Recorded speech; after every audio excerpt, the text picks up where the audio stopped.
Welcome to inspiring forever. వైద్యో నారాయణో హరి అంటారు, అంటే వైద్యులు దైవంతో సమానం అని అర్థం.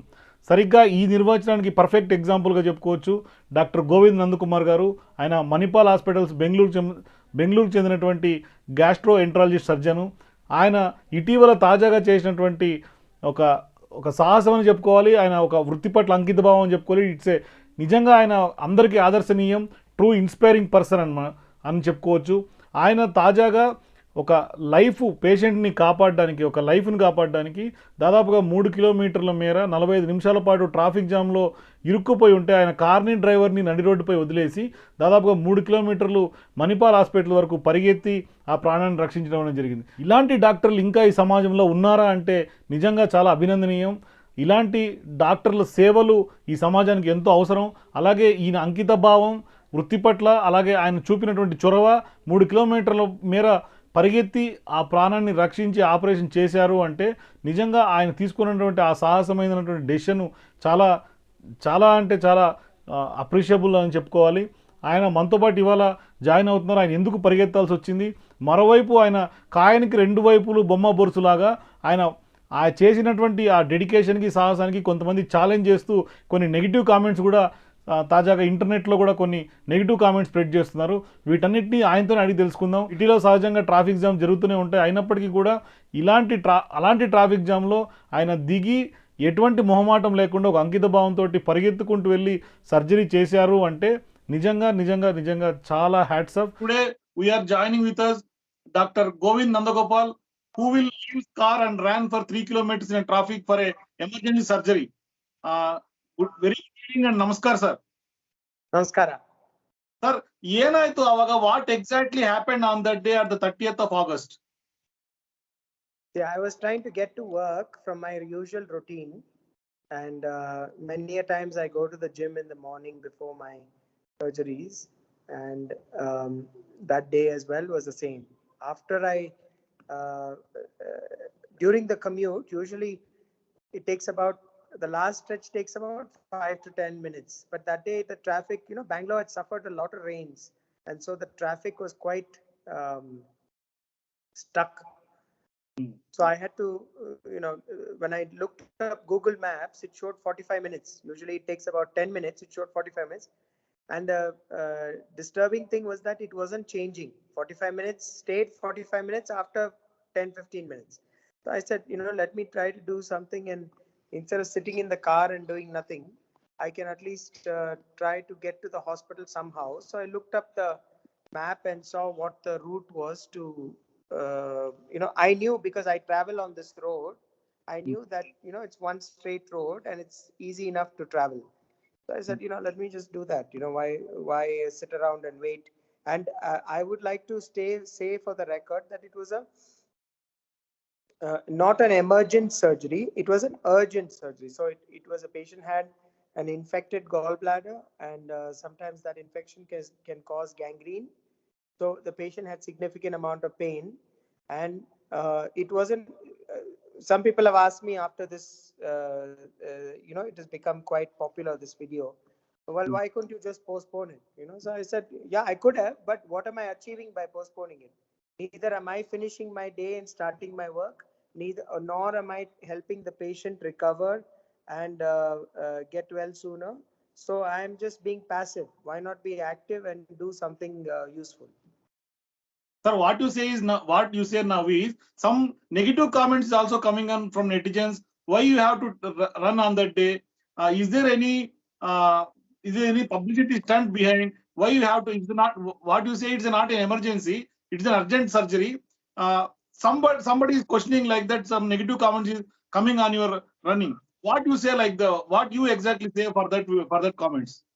Look, only I know my own emotions and intentions of doing this.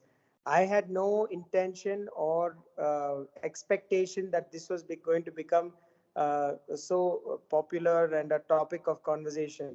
I thought I'm just trying to get my day done and get to work, right? again, some people may ask, like, why did you take the video?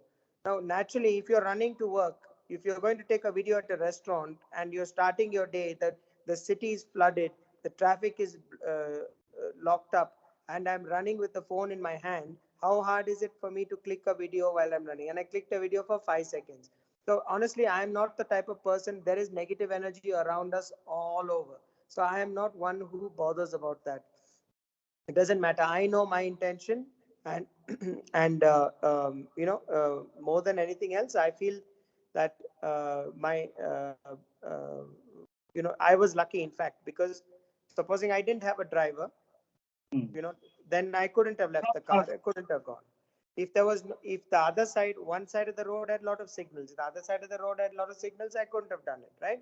And similarly, so many people in the hospital help, so many people in the, so it's not just a one thing. And I completely disagree that this is some act of, it is not a big deal for me to run 3 kilometers, right? There are many people in the world that do much better, more noble deeds than this. Somehow this got attention. That is how it happened. That's all. But actually, at that day, why you decided to run on that day? You have number of other options to reach that hospital, Manipal hospitals on that day. But why you choose for running on that day? Illa, no, there was no other option because the car could not move. The Hmm. car could not take a U-turn. Everything was blocked. The car was not even moving to take an alternative route. So Hmm. it was either get out and walk or sit in the car and wait. And the people who sat in the car and waited took 6 hours. They were waiting in the car for 6 hours. My car didn't wait for 6 hours. It waited for 2.5 hours. But some of the doctors who tried to reach the hospital, they didn't reach till the afternoon of that day. Sir, Bangalore is well known for traffic jams and like that recently due to rains and pouring of water. Is there any previous instances like running or walking to hospitals? Any previous surgeries? So, in addition, I would say Bangalore is well known for good weather, fun city, vibrant city. Because I love my city. I will never say anything bad about my city. And yes, I have on the way to Manipal Hospital, Yeshwantpur. I sometimes come from the back gate, and from the back gate you have to cross a lot of traffic. Now there is a lot of white topping work going on, so I end up crossing the railway track faster to reach Manipal Hospital, Hebbal. Sometimes I've had to just get out of the Hebbal flyover. The Hebbal flyover can get jammed, so I get out of the car. The driver drives the car. I walk down. There is a railway track. You cross the railway track and walk. But the problem is that there is no good uh, traffic signal to cross. It is difficult as a pedestrian to cross. It's dangerous as a pedestrian to cross. For example, if you take my house to Manipal, Yeshwantpur, where also I work, um, it's 5 odd kilometers, right? I would love to have a situation where I could just start my morning by walking there or running there and come back, but it's not possible. Not because there is no walkway. There are walkways, there is footpath, but there is no place to cross. Okay. And the intersections don't have pedestrian crossings. Sir, as a citizen of Bangalore, where went wrong for the Bangalore traffic? What you have to, how we want to improve it? I think what went wrong is that a lot of people love Bangalore. So a lot of people, Bangalore is meant to be a small city, pensioners' paradise, a city that was known for its weather and a relaxed atmosphere. From there, we grew very rapidly to an IT hub with major corporations, and I think it's a proud moment for Bangaloreans to know that people want to come from all over the country and the world to come and live in Bangalore. Um, but at the same time, to support such a vibrant multicultural atmosphere in Bangalore, we have to improve our infrastructure. There is no question about it. So I think we have to, both as individuals, we have to make choices that may help the city. We need to work with the authorities and I would suggest that the authorities also work with corporations, hospitals, educational institutions, so that we can work together to have a sustainable, livable, city for the future. I want a Bangalore where, say, my kids say, I want to live in Bangalore. That's the Bangalore I want to see. And a lot of people, talk about Bangalore traffic, but Bangalore still has beautiful parks. Like Cubbon Park to me is a beautiful park. The Yeah. only park that I would compare it to is Central Park in New York, right? So, and the city authorities have done a beautiful job in cleaning up Cubbon Park. I remember as a child, or even as a teenager or a youngster, when I used to go to Cubbon Park, there would be garbage, plastic bags, Mm. or it was not a very clean place to walk. If you walked, you would walk into some garbage. But now I can tell you, I run in Cubbon Park, and it is one of the most beautiful and satisfying experiences, of my day. So I think that we have made progress, but there is a lot more to be done. And absolutely, the infrastructure, roads have to improve.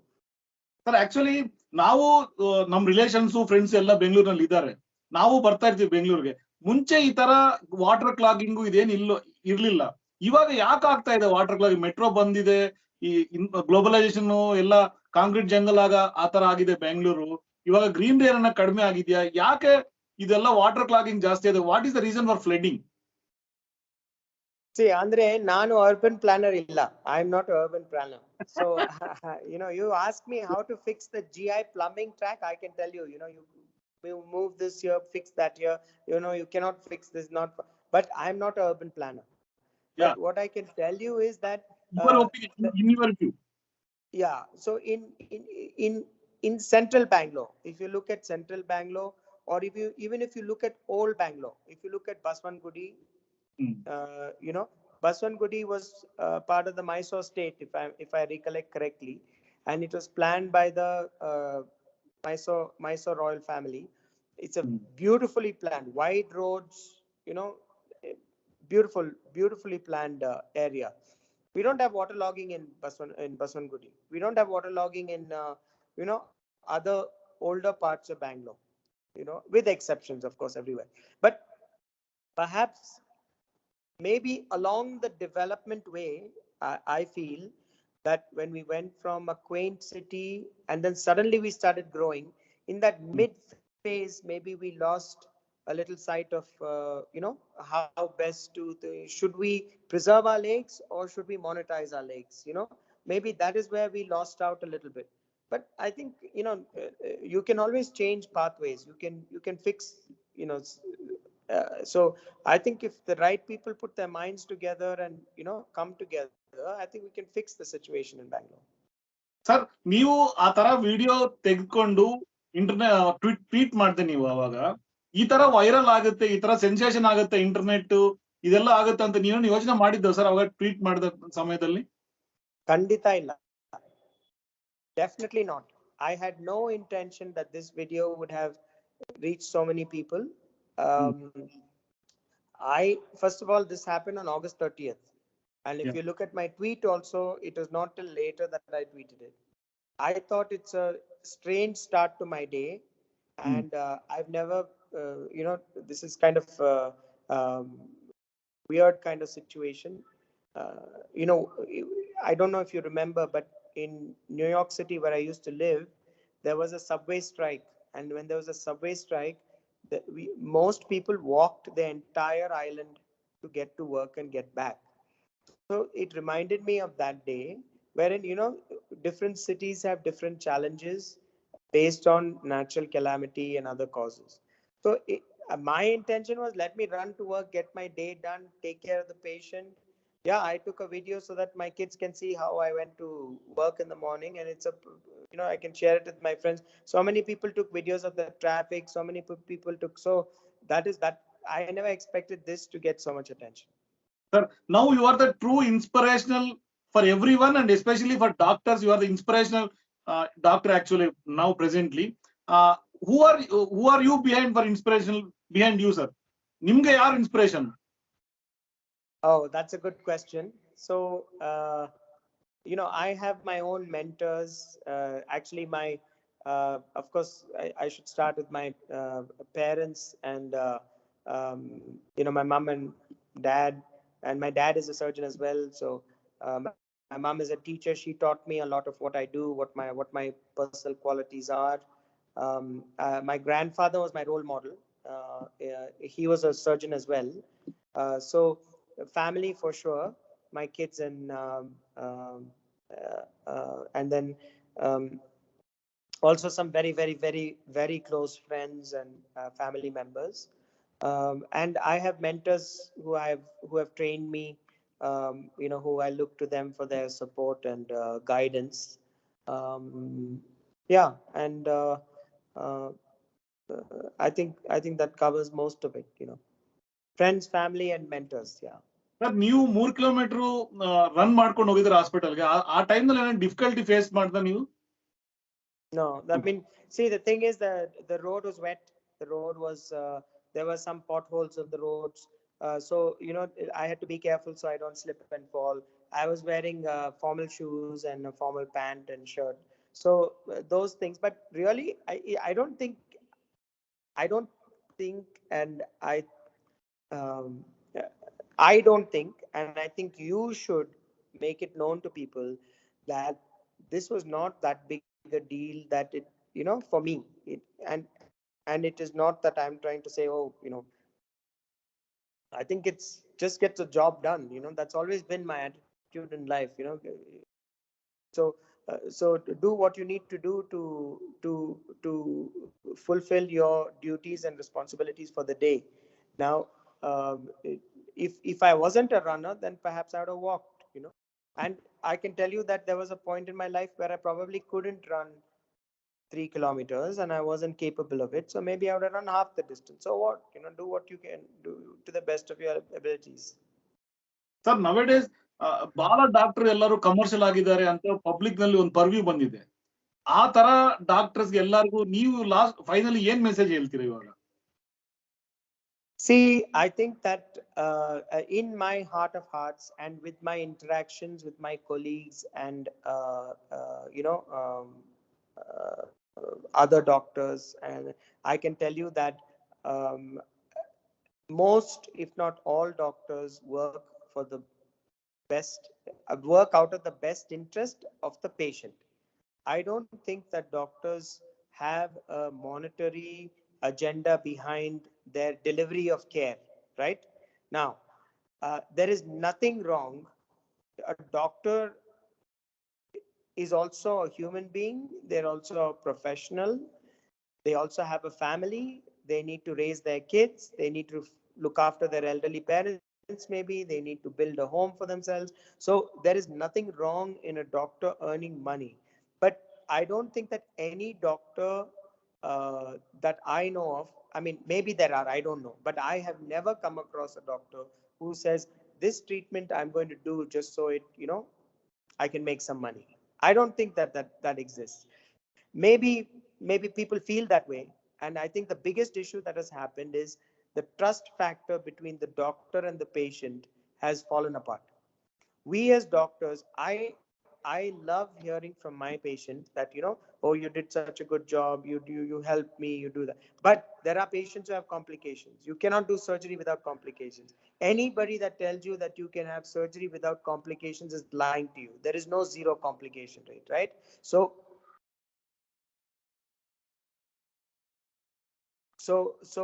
I think that there is this trust factor that needs to be rebuilt between the patient and the doctor. The patient needs to understand that the doctor is there to help you, and the decision making should be joint, right? It should no longer be the age old practice of saying it was a paternalistic type of healthcare delivery where you went to the doctor said do this, and you're going to do it, that's it, right? So now healthcare delivery has changed. I mean, there is evidence based medicine, there are protocols, and a lot of times there is a discussion and a joint decision making that happens with the patient, and ultimately it's the patient's choice, right?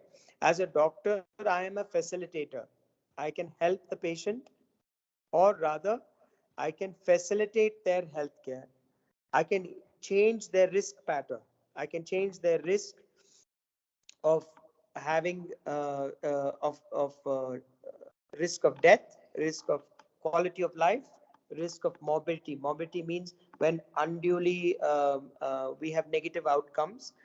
So whether it's an infection or so, I cannot make it zero. Okay, patients have to understand that, right? If anybody is telling you that there is surgery that is going to have zero complications, it's not true. It's false, right? So so you have, this is what's called informed consent. The patient should understand from the doctor. Now, it's the trust the patient needs to give the doctor is when the things are not going as plan A and we need to go to plan B, plan C, plan D, plan E. That is when we need the trust of the patient. We need the patient to trust us. When we say, listen, whatever we have done, we need to do more to get it to heal. We need to take you back to the operating room, right? So that is when a patient feels, I already had one surgery. Why do I need to have another surgery? But that is the way biology is. You cannot change biology. You can only facilitate the healthcare. So I think we need to, more than anything else, the trust factor between a doctor and a patient needs to be rebuilt. Doctors should be able to earn a certain justified lifestyle that is due to them, like any other profession, in a clean and happy way, right? And this misconception that we are in it for money, I mean, I think that is small talk. I think we need to move beyond that and understand it and be transparent in our healthcare counseling. Sir, thank you so much for joining with us from Bangalore Manipal Hospitals. Govind Nandakumarji, ನೀವು ಈ ತರ ಇರ್ರಿ, inspire ಮತ್ತೆ inspire ಮಾಡ್ತಾ ಇರ್ಲಿ ಎಲ್ಲರಿಗೂ. ನಿಮ್ services ಅವ್ರ ಸೊಸೈಟಿಗೂ ಜಾಸ್ತಿ ಬೇಕು. Thank you.